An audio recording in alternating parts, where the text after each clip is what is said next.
Hi there. In this video, we will look at importing a site in Kentico.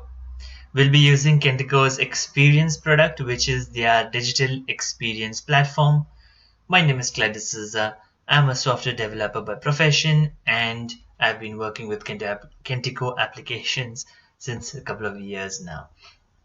The objectives of the video is pretty simple and pretty straightforward. First, we will learn why would we import a site in Kentico, and second, we will learn the process. Now, why would we import a site? So if you remember the other video that I released on my channel, and if you have not watched it, please go ahead and do watch it. That sort of goes hand in hand. So you export stuff and then you import the zip file, and the reason you would do is for both, export and import is really the same thing. If you want to transfer content from one instance to another. So if I go onto the Kentico's documentation page, they've really drawn a nice little diagram which basically tells you that you can export a zip file from one server to another. So you would export it from one and import it into another, and you keep doing that for all the instances. Now this is true if you want to export a site and then import it into another instance, or if, let's say, if you are if you and your team, you're developing frameworks or templates, and then you just want to export templates, and then you want to consume those templates that someone else has provided to you, then you can use this the contents from this video, and you can use this process to import the site as well. Now the process to export and import the site is also quite similar to exporting and importing certain objects like a web part, for example. So you might find certain knowledge elements that overlap. Now that we know why would you import a site into a Kentico instance, let's look at the process. Now to do so, I would go into the instance that I want to import, and hopefully I'm able to log in using my privileged account, which is a administrator account, but hopefully as developers you would have access to your to the right account. I will go ahead into sites, and now I will select import site or objects. Alright, there we go. So the first step is import type, and so this is basically allowing us to import the zip package, the package that you would have exported from the previous step or from another process. So we upload it. I have something in my desktop. So I have this thing that I've already exported, and that's something that I've covered in another video. So what I'll do is I'll import this particular site, which is a dancing board site, and I will click on pre-select all items. So I'll select all the items that were exported. Clicking on next should initiate the uncompression compression task. So I'll try to unzip the zip file. This process takes a little while. Alright, so now that we have our zip file uploaded or imported, we give this a site name. So in this one, I'll just give it site. I'll give it this display name so that I know that this is the imported site. The code name, I'll change it to imported this time, because otherwise it will clash with the existing dancing goat site.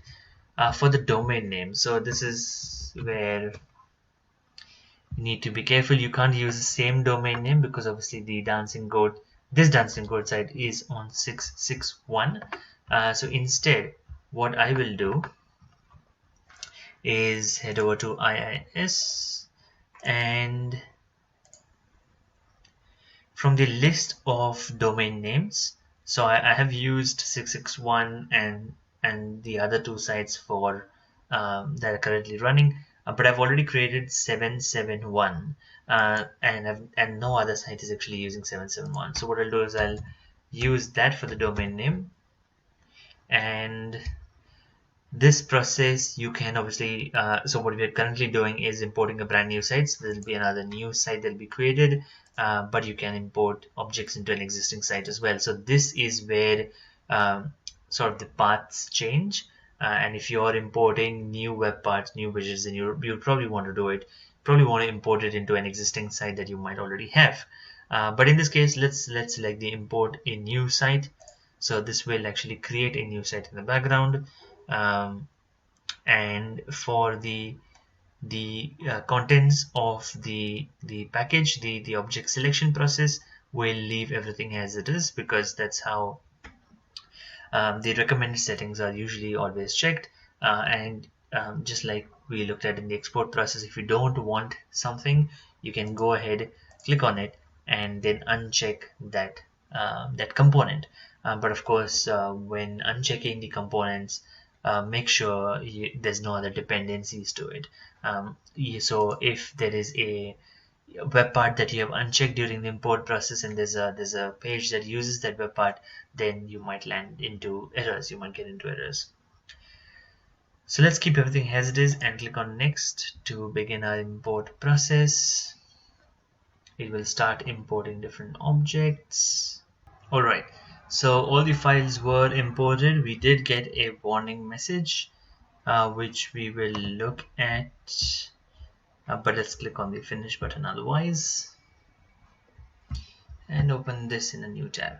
Alright, so it is given us a warning, and while importing web application projects, because of the differences between the website and web application projects, and has asked us to do the following steps, which probably have to complete all the steps, rebuild, and that should work well. If we click on the edit button, we see that the dancing goat site has been imported. And now the reason does not show up in the drop down is you just require to log off, sign out, and sign back in, and then you will be able to see the dancing goat imported site here as well.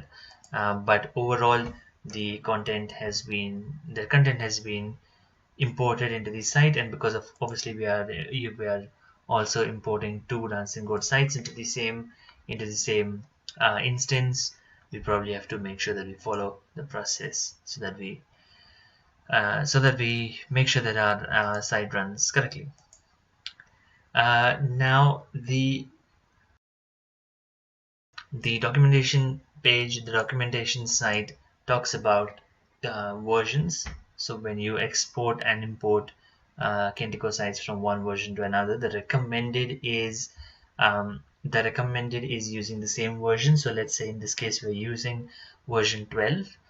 So you export from version 12 and import into version 12 as well, or version X into version X.